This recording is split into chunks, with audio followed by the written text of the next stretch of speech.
Olá, queridos e amados irmãos em Cristo Jesus. Mais uma vez, eu, Pastor Medeiros, preparei mais um esboço de pregação para você usar aí nas suas ministrações. Tá procurando aí um sermão sobre uma das 7 igrejas da Ásia Menor, Igreja de Filadélfia? Você entrou no vídeo certo. Preparei um sermão bem básico, bem objetivo, mas tenho certeza que vai acrescentar aí na mensagem que você está procurando sobre a Igreja de Filadélfia. Se esse tipo de conteúdo será relevante para você, verifique se você ainda não é inscrito no nosso canal.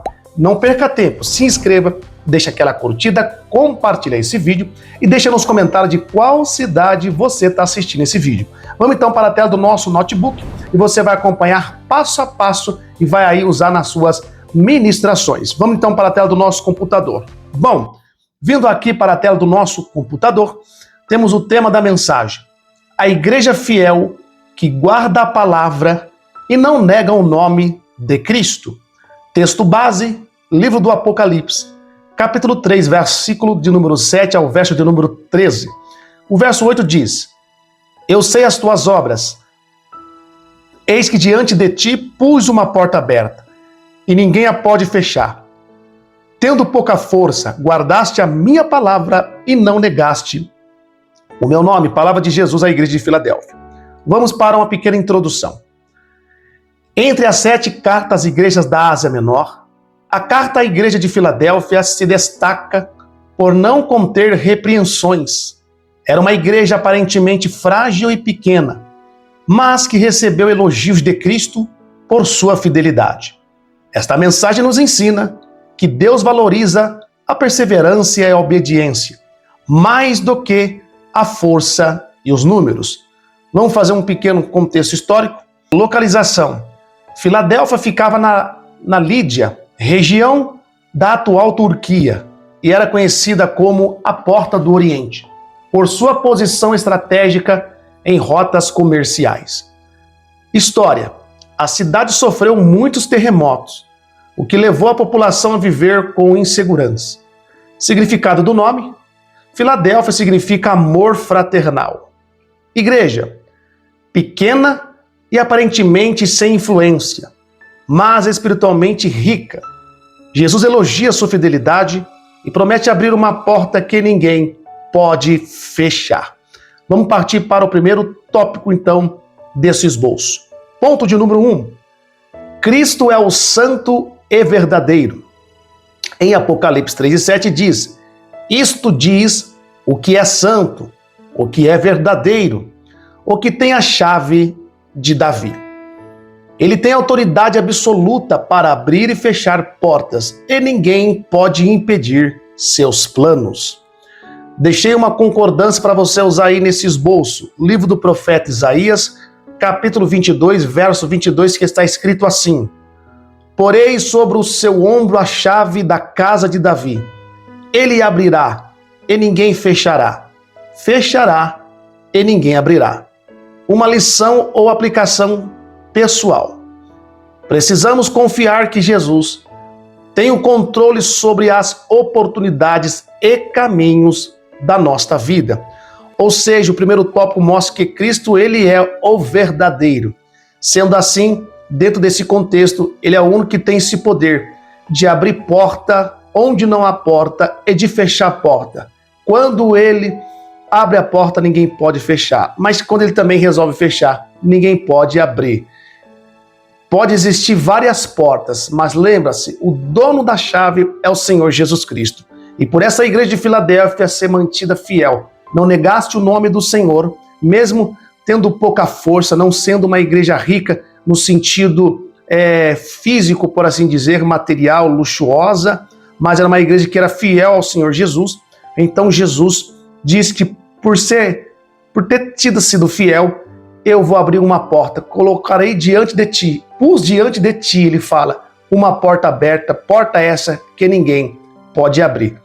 Talvez estou falando com alguém que está vivendo uma fase de portas fechadas, mas se você confiar em Cristo Jesus, entregar os teus caminhos ao Senhor, confiar nele, ele abrirá a porta aonde humanamente é impossível, porque ele é o único que tem a chave, que abre e ninguém fecha, e fecha e ninguém abre. Lembrando a você que você pode pegar a cada tópico aqui como esse exemplo, amplia ele, coloca mais concordâncias bíblicas. Esse tipo de esboço bem resumido, que a gente faz aqui com 4 tópicos, é apenas uma forma de te incentivar, motivar a você fazer os seus próprios sermões, tá bom?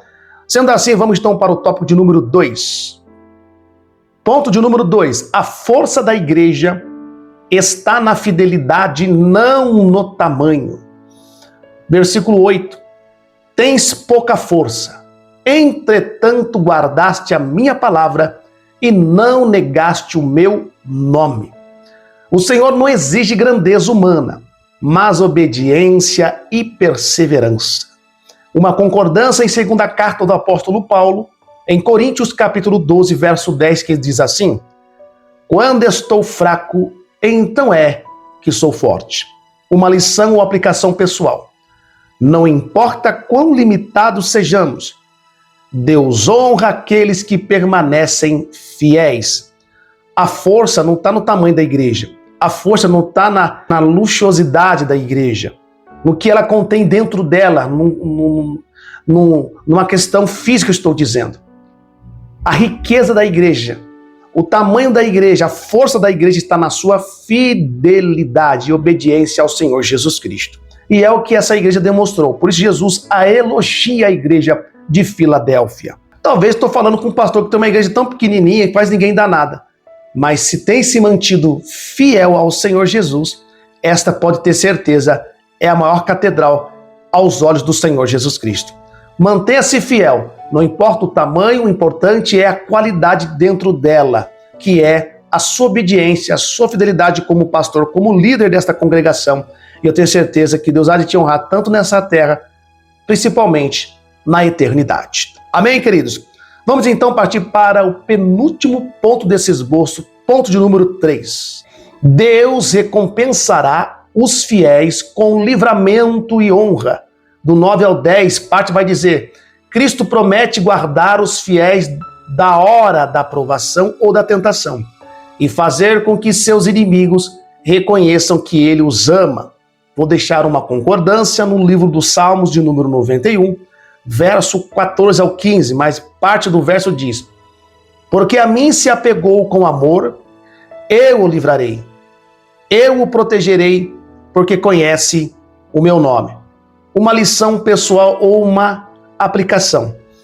A fidelidade no presente gera proteção e honra no futuro.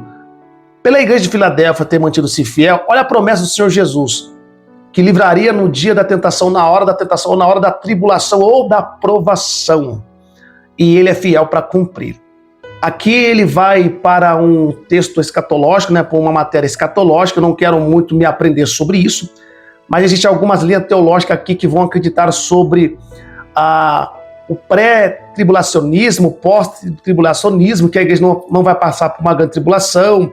Então ele vai enquadrar nisso aqui, mas esse não é o foco desse vídeo, tá bom? Mas, resumidamente, a fidelidade no presente, ela vai gerar livramento no futuro. Então, vale a pena ser fiel ao Senhor Jesus. Vá o conselho aqui para quem está me assistindo, principalmente para líderes de igrejas. Não se venda ao sistema, não se rende ao sistema. Seja fiel no pouco, que no muito te colocarei. Garante a palavra do nosso Deus. Sem mais delongas, vamos então para o 4º e último tópico desse esboço. Ponto de número 4. A perseverança garante coroa e estabilidade eterna. Verso 11. Conserva o que tens, para que ninguém tome a tua coroa. Apocalipse 3:2 diz: o vencedor será coluna no templo de Deus e nunca mais sairá. Vou deixar uma concordância na carta do apóstolo Paulo, em 1 Coríntios capítulo 15, versículo 58, que diz: sede firmes e constantes, sempre abundantes na obra do Senhor, sabendo que o vosso trabalho não é vão. Lição: a vida cristã exige constância. A recompensa eterna é para quem persevera até o fim. Olha que interessante. Então, assim como a igreja de Filadélfia demonstrou para nós aqui em Apocalipse a sua fidelidade, vale a pena ser fiel aqui no pouco, que no muito te colocarei. Então, o Senhor garante aqui a coroa da vida eterna, estabilidade na vida eterna, estabilidade eterna, por causa da fidelidade dessa igreja de Filadélfia, que serve de como modelo e como espelho para a igreja da atualidade. Tá bom, queridos? Da mesma forma, você pode ampliar esse tópico de número 4. Vamos então para uma conclusão e encerrar esse esboço. Conclusão. A igreja de Filadélfia nos ensina que a fidelidade vale mais do que a força aparente, mesmo com pouca influência. Ela conquistou o coração de Cristo, que lhe prometeu portas abertas, proteção e uma coroa eterna. Hoje, o chamado de Deus é para que sejamos como Filadélfia, firmes, perseverantes e fiéis até o fim. Amém, queridos? Espero que você tenha gostado desse esboço, faça o bom uso e aproveito desse esboço, amplie esse esboço, junte esse esboço aqui com o esboço que você já tem sobre a igreja de Filadélfia. Tenho certeza que Deus vai te usar poderosamente. Amém? Vamos colocar uma vírgula. Vou deixar aqui no card um outro vídeo. Clique e assiste e desfruta desse esboço para a glória de Deus. Deus abençoe. Até o próximo esboço bíblico, claro, se o nosso Deus nos permitir. Um forte abraço. Até o próximo vídeo.